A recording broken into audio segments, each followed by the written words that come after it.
Coming Sunday তোদের জীবনের সব থেকে বড় পরীক্ষা, যারা ডাক্তার হওয়ার স্বপ্ন নিয়ে চিন্তা ভাবনা করছিস, দ্যাট ইজ নিট পরীক্ষা। নিট পরীক্ষায় যথেষ্ট তোরা প্রিপারেশন নিয়েছিস, কিন্তু ওই যে টাইমে পরীক্ষা, সেই 2টো থেকে 5টা, ওই লাস্ট 3 আওয়ার্স যে ভালো করবে সেই কিন্তু আলটিমেটলি বাজি মারবে। তো ন্যাচারালি ওই লাস্ট 3 আওয়ার্সের কোশ্চেন তোকে কিন্তু প্রপারলি প্ল্যানিং ওয়াইজ সলভ করতে হবে। কারণ আমি এরকম অনেক দেখেছি যারা মক টেস্টে 670 ওপর পেয়েও কিন্তু ওই পরীক্ষায় গিয়ে লেস দ্যান 600 পাচ্ছে। আবার এরকম বাচ্চাও দেখেছি যারা 480 500 তোদের মক টেস্টে স্কোর করছে, তারা কিন্তু গিয়ে 620 প্লাস পাচ্ছে। সুতরাং ওই 3 ঘন্টা প্রপার প্ল্যানিং ওয়াইজ তোদের কিন্তু কোশ্চেন সলভ করতে হবে।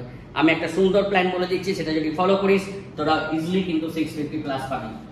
তাহলে দেখ, আমি এটা 3টে স্টেজে ডিভাইড করেছি। একটা হচ্ছে রাউন্ড 1।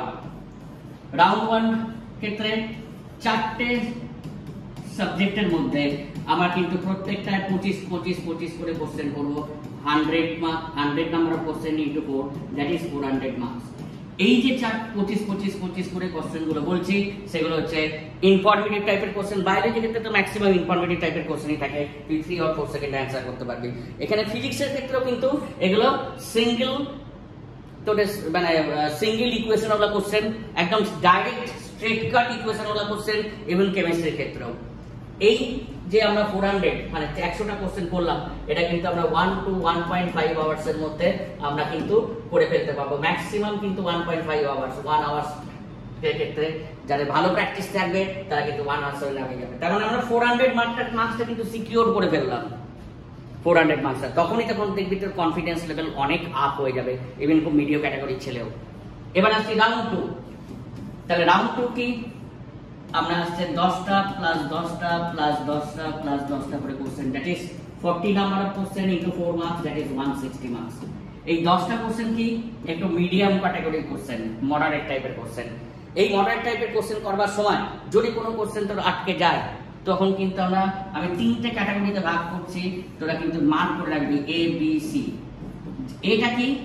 না একটু লেন্দি, ক্যালকুলেশন দিয়ে একটু চিন্তা করতে হবে। বিটা কি? একটু ট্রিকি। সিটা কি? আমার নলেজের বাইরে, আমি একবার ঘুরেও দেখবো না এটাকে। তার মানে এই যে আমরা 40টা কোশ্চেন করছি, আমরা 160 মার্কস, এটা কিন্তু ম্যাক্সিমাম আমি টাইম পাবো 1 আওয়ার করতে। তোরা কিন্তু দেখবি লেস দ্যান 1 আওয়ারেও করে ফেলছিস, কারণ যেহেতু তোরা 400 মার্কস পকেটে রেখে পেয়ে গেছিস অলরেডি, তোরা কিন্তু এটা দেখবি লেস দ্যান 1 আওয়ারে করে ফেলছিস। রাউন্ড 3 কি? রাউন্ড 3টা হচ্ছে লাস্ট 10টা প্লাস 10টা প্লাস 10টা প্লাস 10টা কোশ্চেন। এই যে রাউন্ড 3, এই কোশ্চেনগুলো একটু হার্ড থাকে।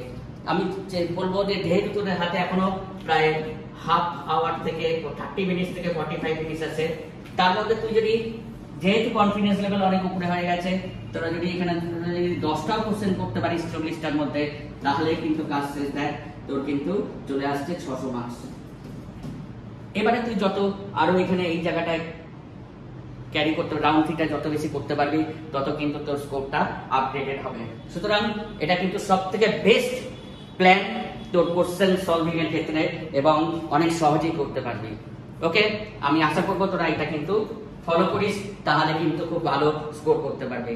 আমার অনেক অনেক শুভেচ্ছা থাকলো, তোরা অনেক ভালো রেজাল্ট করতে পারবি। এবং আমার এর পরের যে ভিডিওটা আসবে জাস্ট নিটের পরে, সেটা হচ্ছে কাট অফ মার্কস কত থাকবে গভর্নমেন্ট মেডিকেল কলেজে পেতে গেলে। আর এই সময় কিন্তু খুব লাইট ফুড খাবি, 2-3 দিন লাইট ফুড খাবি, প্রপারলি 7 থেকে 8 ঘন্টা ঘুমাবি, রিল্যাক্স মুডে থাকবি। ওকে, থ্যাংক ইউ ভিডিওটা দেখার জন্য।